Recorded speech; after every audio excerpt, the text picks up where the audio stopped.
इस वीडियो में हम लोग देखेंगे क्लास 8 साइंस की बुक का chapter 2 microorganisms, friend and foe. तो देखिए, फ्रेंड का मतलब तो आपको पता ही होगा कि दोस्त होता है, फो का मतलब होता है दुश्मन। ठीक है, माइक्रो ऑर्गेनिजम्स जो होते हैं वो हमारे दोस्त भी होते हैं और साथ ही साथ हमारे दुश्मन भी होते हैं। तो दोस्त कैसे होते हैं, हम लोगों ने इससे पहले वाला जो चैप्टर था उसमें भी देखा था कि काफ़ी सारे माइक्रो ऑर्गेनिजम्स जो हैं वो प्लांट की रूट्स में प्रेजेंट होते हैं, है ना, और वो हेल्प करते हैं और काफ़ी सारे हमारी बॉडी को हार्म भी पहुंचा देते हैं, प्लांट्स को भी हार्म पहुंचा देते हैं। तो उनके बारे में हम इस चैप्टर में पढ़ेंगे। क्या है, हमने काफ़ी सारे प्लांट्स और एनिमल्स देखे हैं, बट कुछ ऐसे भी ऑर्गेनिजम्स हैं जो माइक्रो होते हैं और हम लोगों को अपनी नॉर्मल आंखों से दिखाई नहीं देते हैं। इस तरीके के जो ऑर्गेनिजम्स होते हैं उनको हम लोग माइक्रो ऑर्गेनिजम्स या फिर माइक्रोब्स कहते हैं। एग्जाम्पल के लिए आप लोगों ने ऑब्जर्व किया होगा, जब रेनी सीजन होता है तो ब्रेड के ऊपर क्या वो ग्रीन ग्रीन ग्रीन सा जम जाता है ना, ग्रीन सा, ग्रे सा, ऐसा कुछ जम जाता है। तो ये जो पैचेस होते हैं, जब आप इसको माइक्रोफाइन ग्लास से देखते हैं ना, तो आपको पता लगता है कि कुछ ऐसे ऐसे करके रेंग रहा है ना, तो वो फंगस होती है। माइक्रो ऑर्गेनिजम्स जो हैं वही है, इस पर आपको एक्टिविटी दी हुई है कि आपको क्या करना है, मॉइस्ट सॉइल, थोड़ी गीली मिट्टी लेनी है, उसको बीकर में रखना है, उसमें थोड़ा पानी रख देना है और फिर उसको मतलब मिट्टी ली, पानी लिया और माइक्रोस्कोप से उसको देखना है। तो आपने क्या देखा, छोटे छोटे कीड़े कीड़े से दिखते हैं। ठीक है, यही है इसमें। Do you find tiny organisms moving around? छोटे छोटे से ऑर्गेनिज्म जब आप माइक्रोस्कोप से देखते हैं ना तो आपको घूमते हुए दिखते हैं। जो कढ़ी होती है ना, सॉरी कढ़ी कह रही हूँ, दही जो होती है, दही में भी बहुत सारे माइक्रो ऑर्गेनिज्म होते हैं। अगर आप माइक्रोस्कोप से देखेंगे तो शायद आपका कभी दही खाने का मन ना करे, ऐसे ऐसे ऐसे करके घूम रहे होते हैं, मगर वो हमारी हेल्थ के लिए अच्छे होते हैं। तो these observation show that water and soil are full of tiny micro organisms. Water होगी, मिट्टी होगी, इसमें बहुत सारे माइक्रो ऑर्गेनिजम्स प्रेजेंट होते हैं। दो not all of them fall into the category of microbes. मतलब सारे माइक्रोब्स नहीं होते, बट बहुत सारे माइक्रोब्स भी होते हैं। दीज माइक्रोब्स इतने छोटे होते हैं साइज में कि हम लोग उनको अनएडेड आई से नहीं देख सकते। मतलब बिना माइक्रोस्कोप की हेल्प से अगर हम ऐसे ही देखना चाहें तो हम नहीं देख सकते। कुछ होते हैं, इसमें से फंगस होते हैं जो कि ब्रेड पे ग्रो हो जाते हैं, हमने मैग्नीफाइंग ग्लास से देखेंगे तो हमें वो दिख जाएगी। अदर जो हैं, कुछ ऐसे माइक्रो ऑर्गेनिज्म होते हैं जो इतने छोटे होते हैं कि माइक्रोस्कोप से भी हम उसको नहीं देख पाते। That is why these are called microscope organisms और माइक्रोब्स।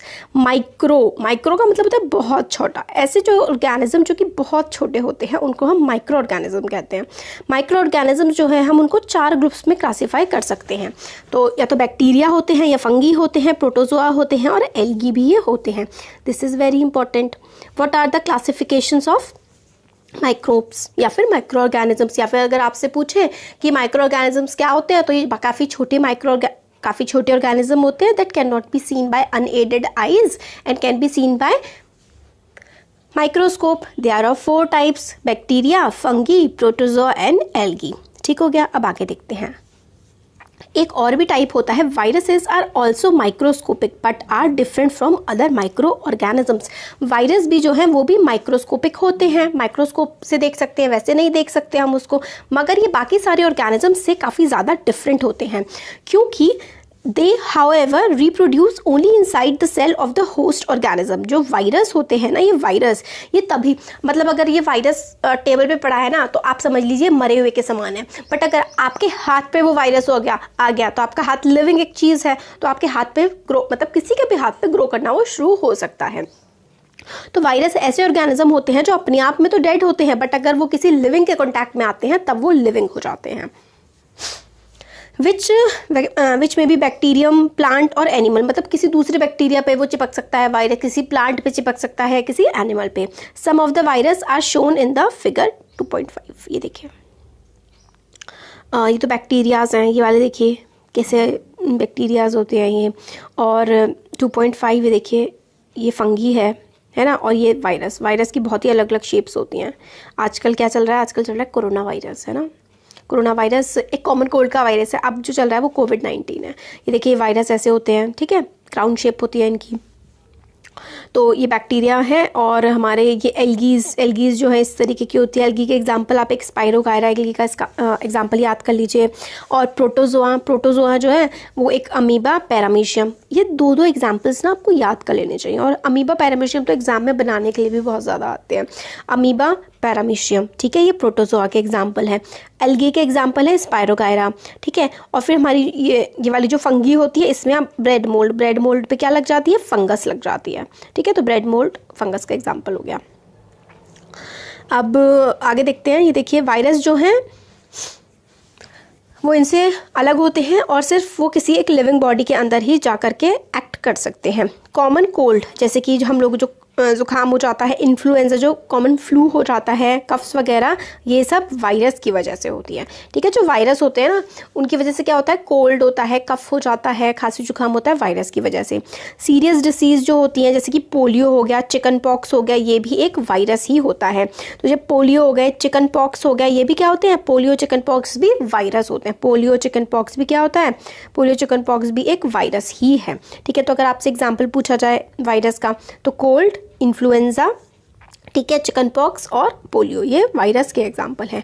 और डिसीज़ जैसे कि डाइसेंट्री और मलेरिया ये प्रोटोजोआन्स कॉज करते हैं, वेयर एज टाइफॉइड और ट्यूबरकुलोसिस जो है वो बैक्टीरियल डिसीज़ है।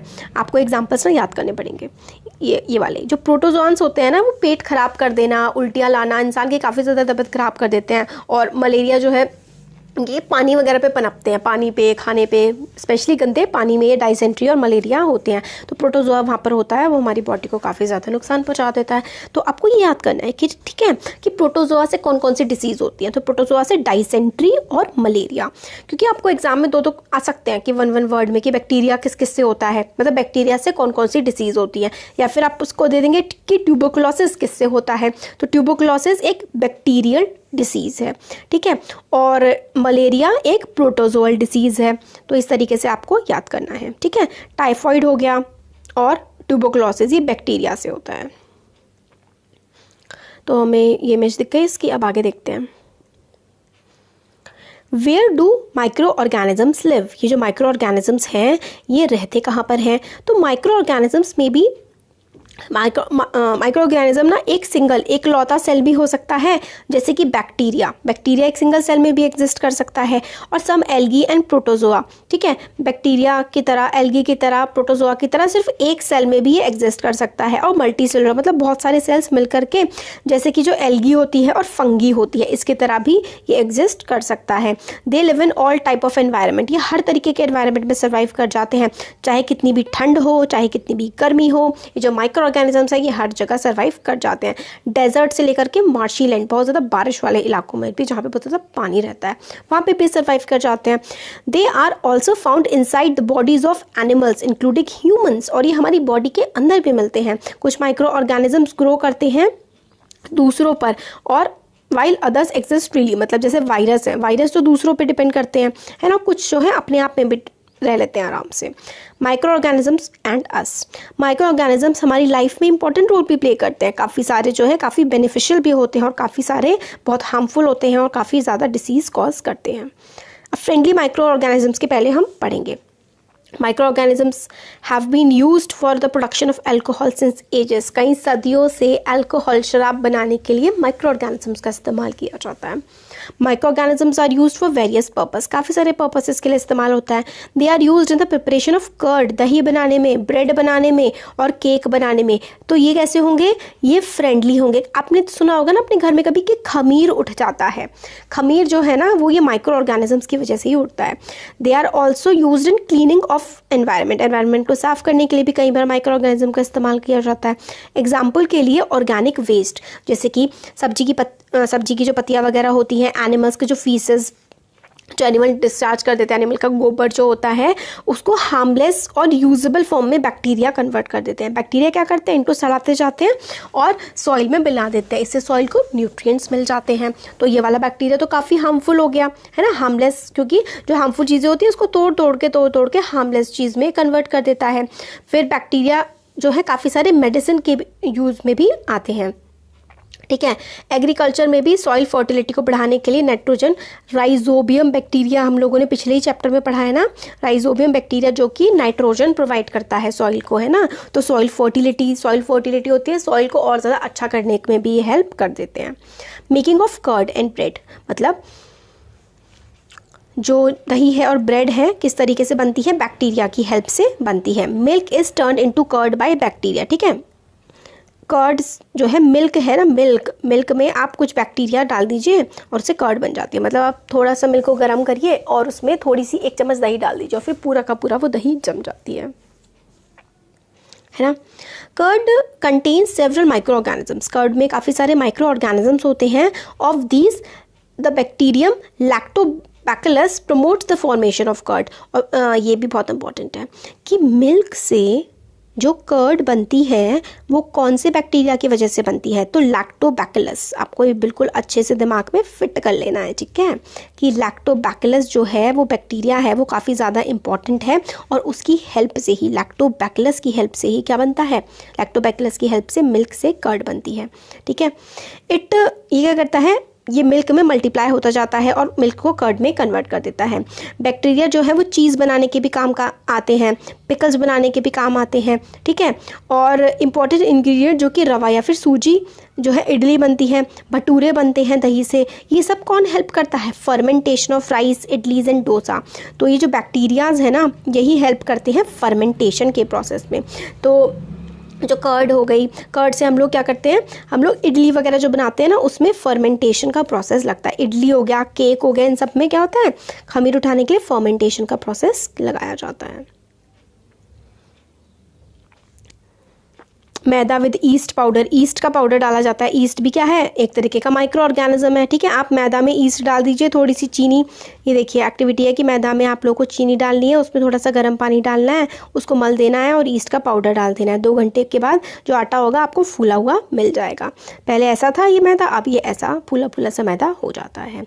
तो ईस्ट क्या करता है, बहुत ही जल्दी रिप्रोड्यूस हो जाता है और कार्बन डाइऑक्साइड प्रोड्यूस करता है, रेस्पिरेशन, क्योंकि वो सांस लेता है, वो तो माइक्रो ऑर्गेनिज्म है, वो तो सांस लेगा, तो वो कार्बन डाइऑक्साइड प्रोड्यूस करता है और बबल जैसे निकलते हैं डो में से, ठीक है। Bubbles of gas fill the dough, bubble fill हो जाते हैं और वो फूल जाता है। On the basis, this is the basis of the use of yeast in the baking industry for making breads, pastries and cakes. तो ईस्ट का बहुत ज़्यादा तो हेल्पफुल हो गया ना, ईस्ट का काफ़ी ज़्यादा इस्तेमाल होता है ब्रेड बनाने में, पेस्ट्री बनाने में और केक बनाने में।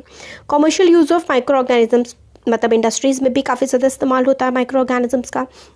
तो micro organisms are used for large scale production of alcohol, क्या बनाने के लिए, शराब बनाने के लिए इस्तेमाल होता है। वाइन बनती है इससे। एसिटिक एसिड, जो आप सिरका इस्तेमाल करते हैं, विनेगर, वो भी माइक्रो ऑर्गेनिजम्स की हेल्प से बनता है।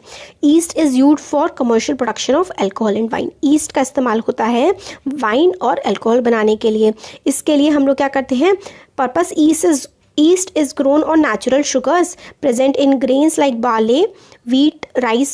मतलब जो बार्ले हो गया, वीट हो गया, राइस हो गया, इस पे ईस्ट की ग्रोथ करवा देता है, फिर वो सड़ता है, फिर उसमें से धुआं निकलता है फर्मेंटेशन के बाद, ठीक है। फिर क्या हो जाता है, फिर हमारा ये यूज़ में आ जाता है। तो आपको इसमें ये करना है कि production of alcohol, wine and acetic acid के लिए इसका इस्तेमाल होता है। कैसे करते हैं, east is grown on natural sugars, east को ग्रो कराया जाता है किस पर, जो नेचुरल शुगर प्रेजेंट होती है। मतलब आप समझ लीजिए वीट, राइस पर इसको ईस्ट को डाल दिया जाता है, फिर वो उसको ब्रेक करता जाता है और उससे अल्कोहल हमारी बन जाती है। अब देखिए, this is smell of alcohol, जो यहाँ पे ये देखिए जो एक्टिविटी है ना, एक्टिविटी में क्या है कि हम लोगों को 500 ml बीकर में पानी लेना है। मतलब आपको बीकर में 500 ml पानी लेना है और उसको 3/4, 500 ml का बीकर है ये, और उसको 3/4 आपको भर देना है और उसमें 2 से 3 चम्मच आपको शुगर डालनी है। Add half a spoon of east powder, east powder बाज़ार में मिल जाता है, वो डालना है। जो मतलब आपने 500 ml का बर्तन लिया, उसमें 3/4 यानी कि आप समझ लीजिए लगभग 350 ml आपने उसमें पानी भर दिया, फिर आपने उसमें 3 चम्मच शुगर डाल दी, फिर उसमें आपने थोड़ा सा ईस्ट पाउडर डाल दिया, फिर उसको आपने हल्का सा गर्म करके छोड़ दिया 4-5 घंटे के लिए। तो कैसी स्मेल आई, तो ये अल्कोहल की, शराब की स्मेल होती है। As sugar have been converted into alcohol by yeast. तो ईस्ट क्या करता है, ईस्ट ना शुगर को क्या करता है, अल्कोहल में कन्वर्ट कर देता है। This process of conversion of sugar into alcohol is fermentation, very important.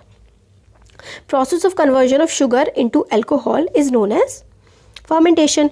और जो लुई पैश्चर थे ना, इन्होंने फर्मेंटेशन का जो है डिस्कवरी की थी 1857 में। वेरी इंपॉर्टेंट कि who discovered fermentation? Louis Pasteur. ठीक हो गया। मेडिसिन में भी काफ़ी ज़्यादा इस्तेमाल होता है माइक्रो ऑर्गेनिजम्स का। तो देखिए, whenever you fall ill, जब आप बीमार पड़ते हैं तो डॉक्टर आपको एंटीबायोटिक्स की टैबलेट देते हैं या फिर कैप्सूल देते हैं या फिर इंजेक्शन देते हैं। किसका? पेनिसिलिन का। The source of these medicine is micro organisms. जो पेनिसिलिन है इसका जो सोर्स है ना वो क्या है? माइक्रो ऑर्गेनिज्म है।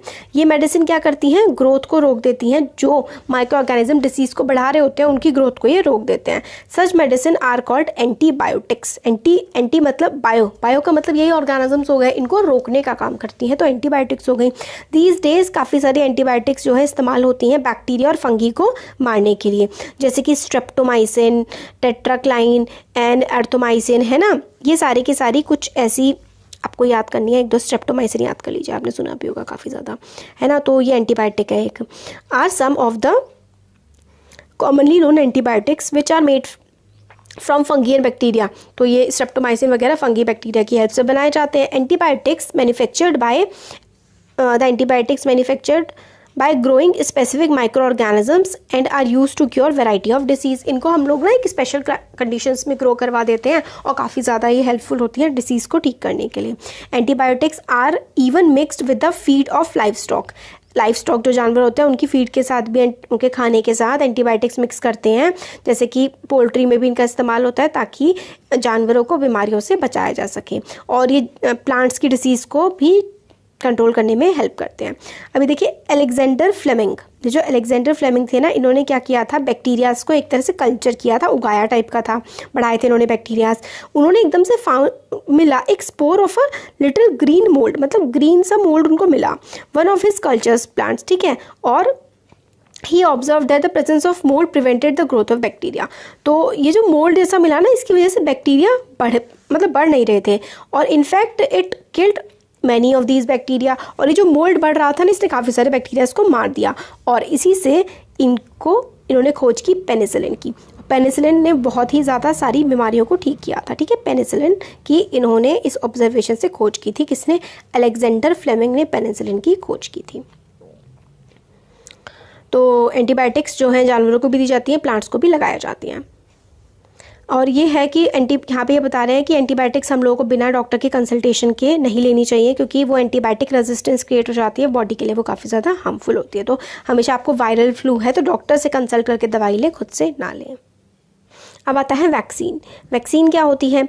When a disease carrying microbe enters our body. जब डिसीज़ कैरिंग माइक्रोब मतलब जिसमें डिसीज़ है, ऐसा कोई माइक्रो ऑर्गेनिज्म हमारी बॉडी में एंटर कर जाता है, तो हमारी बॉडी ना खुद ही एंटीबॉडीज़ प्रोड्यूस करने लगती है। इसका ये मतलब है जैसे कि हमारी बॉडी में ना ताकत होती है कि अगर कोई बाहर से आ रहा है जो हमारी बॉडी को नुकसान पहुंचा सकता है, तो हमारी बॉडी उससे लड़ना शुरू कर देती है, और इसी को ही एंटीबॉडीज़ कहा जाता है, ठीक है। इन्वेडर बाहर से जो आ रहा है उससे लड़ना हमारी बॉडी शुरू कर देती है। बॉडी ऑल्सो रिमेंबर्स, और बॉडी ये भी याद रखती है कि जो माइक्रोब आया था जिससे हमने पहले लड़ाई करी थी, अगर ये दोबारा आता है तो भी हम इससे लड़ाई कर लें, ठीक है। इसीलिए क्या किया जाता है कि मरे हुए या फिर बहुत ही वीक माइक्रोब्स हमारी बॉडी में, हेल्दी बॉडी में डाले जाते हैं, ताकि हमारी बॉडी को उनसे लड़ना और उन्हें मारना आ जाए, ठीक है। क्योंकि एंटीबॉडीज़ जो है ना वो हमेशा हमारी बॉडी में रहती हैं, क्योंकि वो हमारी बॉडी को प्रोटेक्ट करती है। एंटीबॉडीज़ बाहर से नहीं, हम लोग की बॉडी खुद ही प्रोड्यूस करती है। तो कोई बाहर से कोई बैक्टीरिया, फंगी वगैरह आती है तो हमारी बॉडी उससे लड़ना शुरू कर देती है।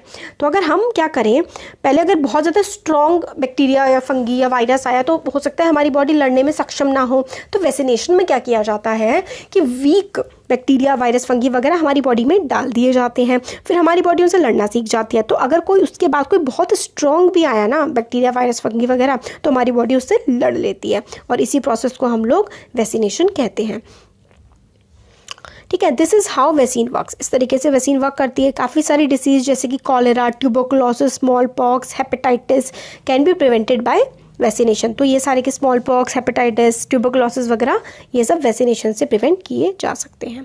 एडवर्ड जेनर जो है, उन्होंने जो स्मॉल पॉक्स से पहले बहुत लोग मरते थे, तो ये एडवर्ड जेनर है, इन्होंने वैक्सीन बना ली थी इसकी स्मॉल पॉक्स की। चाइल्डहुड में आप लोगों को काफ़ी सारे बचपन में ना बच्चों को इंजेक्शन लगते हैं to protect yourself against several disease, काफ़ी सारी डिसीज़ से प्रोटेक्ट करने के लिए, ठीक है। तो ये ज़रूरी है कि बच्चों को इन सब डिसीज़ से प्रोटेक्ट किया जाए, क्योंकि मतलब इसलिए क्या करना चाहिए, छोटे बच्चों का वैक्सीनेशन करवाते रहना चाहिए समय समय पर। आपने टीवी में, न्यूज़पेपर में एड्स वगैरह देखे होंगे कि जो बच्चे हैं पोलियो से ग्रसित होते हैं, ठीक है। तो इसलिए ना हो किसी को पोलियो, तो पल्स पोलियो प्रोग्राम हमारे देश में चलाया गया है। इससे बच्चों को पोलियो की ड्रॉप पिलाई जाती है। ये एक्चुअली क्या होती है, ये एक वैक्सीनेशन होती है ताकि बच्चे को पोलियो ना हो। अगर थोड़ी देर पहले हम लोगों ने पढ़ा था कि पोलियो किससे होता है, अगर आपको याद है तो आप बताइए कि बैक्टीरिया से, वायरस से, फंगस से, प्रोटोजोआ से किससे होता है, बताइए कमेंट सेक्शन में, ठीक है। तो चिल्ड्रन अगेंस्ट पोलियो, ठीक है। तो प्रोटेक्शन किस तरीके से कर सकते हैं बच्चे पोलियो के अगेंस्ट, तो उसके लिए क्या हम लोग को वैक्सीन दी जाती है बचपन में। वर्ल्ड वाइड कैंपेन स्टार्ट हुआ था स्मॉल पॉक्स को ख़त्म करने के लिए। वर्ल्ड के काफ़ी सारे पार्ट से स्मॉल पॉक्स ख़त्म भी हो चुका है। और दीज डेज जो है वैक्सीन काफ़ी ज़्यादा लार्ज स्केल पे बनाई जाती है माइक्रो ऑर्गेनिजम्स का यूज़ करके, ताकि ह्यूमन को, एनिमल्स को प्रोटेक्ट किया जा सके बहुत सारी डिसीजेज से। अब इंक्रीजिंग सॉइल फर्टिलिटी, सॉइल की फर्टिलिटी को बढ़ाना। कुछ बैक्टीरियाज जो होते हैं ना वो एबल होते हैं, हम लोगों ने पढ़ा था राइजोबियम बैक्टीरियाज के बारे में, उनको फिक्सर्स कहते हैं।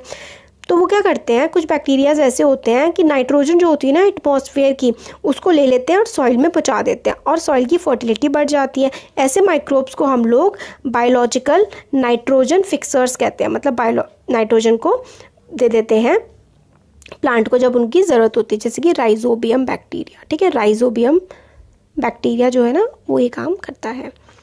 नेक्स्ट आता है यहाँ पर देखिए नाइट्रोजन फिक्सिंग साइनोबैक्टीरिया, तो आप राइजोबियम कह सकते हैं या फिर आप वो पिछले क्लास में पढ़ा था, अब आप साइनोबैक्टीरिया कह सकते हैं, ब्लू ग्रीन एल्गी या फिर साइनोबैक्टीरिया ब्लू ग्रीन एल्गी। अब क्लीनिंग द एनवायरनमेंट, एनवायरनमेंट साफ करना है ना। एनवायरनमेंट कैसे साफ़ करना चाहिए, तो पहली बूझों ने ऑब्जर्व किया कि गार्डनर जो है मैन्योर डाल रहा है और उसके फ्रेंड के साथ उन्होंने वेस्ट, प्लांट, वेजिटेबल एंड ये सब कलेक्ट किए और उन्होंने एक गड्ढे में डाल दिए वेस्ट डिस्पोजल के लिए। फिर वो डिकम्पोज हो गए और मैन्योर बन गए, ठीक है। इस तरीके से होता है, मैन्योर बन जाता है। आप भी बना सकते हैं कि आपके जो प्लांट, एनिमल और सबका वेस्ट है एक गड्ढा खोदिए, उसमें डाल दीजिए, मिट्टी से ढक दीजिए और कुछ समय बाद मैन्योर बन जाएगा, ठीक है। तो इसमें यही है कि जो प्लांट वेस्ट होता है उसको मैन्योर में कन्वर्ट करते हैं। कौन करता है प्लांट वेस्ट को मैन्योर में कन्वर्ट? माइक्रोब्स करते हैं। और जो न्यूट्रिएंट्स हैं release by the process can be used by plant again. और जो प्रोसेस मैन्योर बन जाता है वो पहले प्लांट सड़ गया था, ख़त्म हो गया था प्लांट, फिर उसके बाद वो दोबारा से मैन्योर की फॉर्म में न्यूट्रिएंट्स प्रोवाइड कर देगा सॉइल को। तो ये पॉट वगैरह का इतना ये इंपॉर्टेंट नहीं है।